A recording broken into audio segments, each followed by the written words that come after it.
Welcome back students. आज हमें मंडल सिद्धांत थ्योरी करना है। मंडला थ्योरी जिसे कहा जाता है इंग्लिश में, कौटिल्य का मंडल सिद्धांत। जो आपको लगता है कि आपने बहुत बार इसे स्टडी कर लिया, लेकिन फिर भी कई बार कुछ पॉइंट्स, कुछ फैक्ट्स ऐसे होते हैं जो रह जाते हैं। तो हम आज मंडल सिद्धांत को देखने वाले हैं कॉम्पिटिटिव एग्जामिनेशन के पॉइंट ऑफ व्यू से, कि हमें अगर इस तरह का कोई क्वेश्चन आता है मंडल सिद्धांत से रिलेटेड, तो हमें किस तरह से उसका आंसर करना है।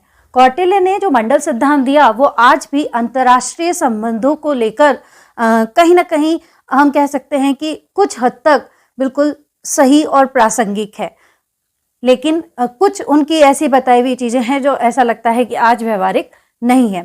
तो पहले हम समझ लेते हैं वो क्या कह रहे हैं, कौटिल्य क्या कहना चाह रहे हैं। कौटिल्य ने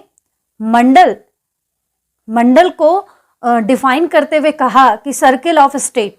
कौटिल्य ने अर्थशास्त्र में लिखा है मंडल इज सर्किल ऑफ स्टेट। अगर यहाँ आप ध्यान से देखेंगे तो आपको बुक्स में ये विजिगीषु और इनके साथ का ये जो पूरा फ्लो चार्ट है, ये आपको स्क्वायर्स में या रेक्टेंगल्स में मिलेगा, लेकिन एक्चुअली उन्होंने ये जो फ्लो चार्ट था ये सर्कल्स में डिजाइन करने के लिए कहा था, लेकिन बाद में जाकर वो ये भी कह रहे हैं खुद ही कि सर्किल में होना जरूरी नहीं है, इसलिए हम उसको कैसे भी फ्लो चार्ट डिजाइन उसका हो सकता है। लेकिन इसका डेफिनेशन, क्योंकि नाम ही मंडल है, तो मंडल से यहाँ मतलब यही है कि सर्किल ऑफ स्टेट। ये एक सर्किल ऑफ स्टेट है जिसमें वो ये बताना चाह रहे हैं कि इनके इंटरनेशनल रिलेशंस किस तरह से मेंटेन होते हैं।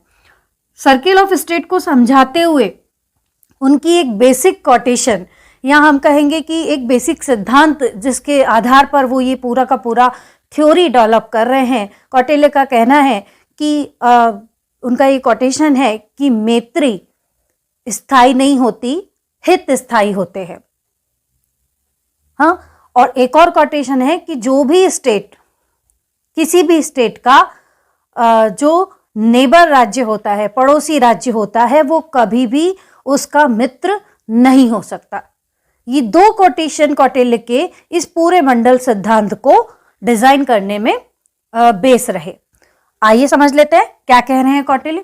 कौटिल्य ने सेंटर में एक स्टेट को रखा। जिस भी स्टेट के बारे में हम बात करेंगे वो स्टेट हमेशा सेंटर में रहेगा। अगर हम इंडिया की बात कर रहे हैं तो वो यहाँ सेंटर में रहेगा। जो भी सेंटर में है उसका नाम है विजिगीषु। कौटिल्य ने उन्हें एक नाम दे दिया विजिगीषु। हमारी लैंग्वेज में हम उसको कह सकते हैं सेंट्रल स्टेट, जो बिल्कुल सेंटर में है।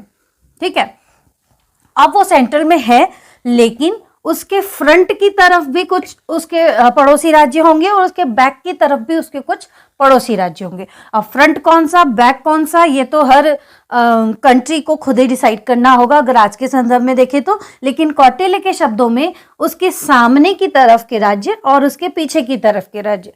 तो मैंने यहाँ डायग्राम में आपके समझने के पर्सपेक्टिव में यहाँ फ्रंट और यहाँ बैक लिखा है ताकि आप बहुत आसानी से समझ पाए। फ्रंट में जो सबसे पहला नेबर स्टेट होगा उसे उन्होंने कहा एनिमी और नाम दे दिया अरी एनिमी। देन उसके आगे जो स्टेट होगा जिनकी भी बॉर्डर शेयर हो रही होगी वो इस विजिगीषु का फ्रेंड होगा, क्योंकि दोनों के जो उद्देश्य हैं वो सेम होंगे। दोनों ही इस स्टेट पर कब्जा करना चाहेंगे, दोनों ही अपना राष्ट्र बढ़ाना चाहेंगे।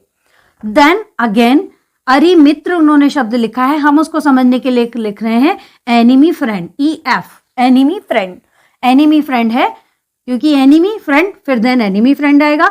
देन इसका फ्रेंड होगा ये, क्योंकि इन दोनों के लिए भी एनिमी ये है। मित्र, फ्रेंड ऑफ फ्रेंड, फ्रेंड का फ्रेंड।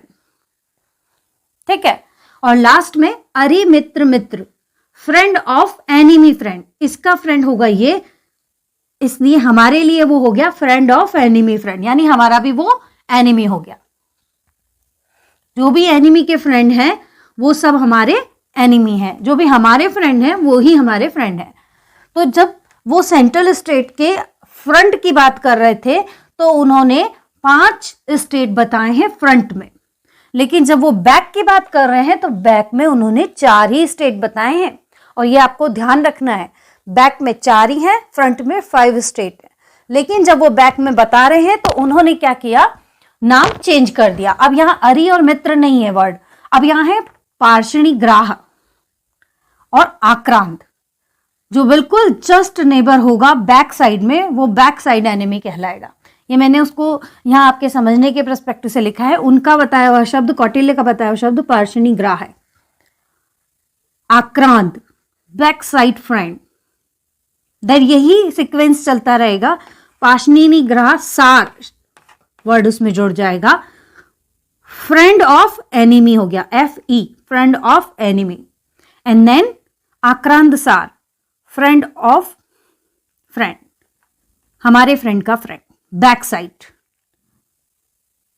फिर वो कह रहे हैं कुछ स्टेट ऐसे भी होते हैं जो हमारे एनिमी और हमारे साथ बॉर्डर शेयर कर रहे होते हैं, उन्हें उन्होंने कहा है न्यूट्रल स्टेट।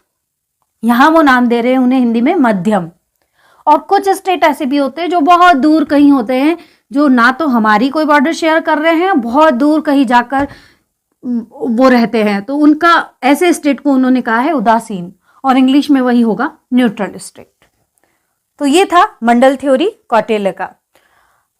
आपको यहां ये ध्यान रखना है कि कौटिल्य ये कहना चाह रहे हैं, फर्स्ट पॉइंट, कि कोई भी राष्ट्र ऐसा नहीं होगा जो अपनी सीमाओं को बढ़ाना ना चाहे, अपने राज्य का प्रसार ना करना चाहे। तो एक तो वो इस पक्ष में थे। ऐसा क्यों था? क्योंकि उस वक्त बहुत सारे छोटे छोटे स्टेट थे।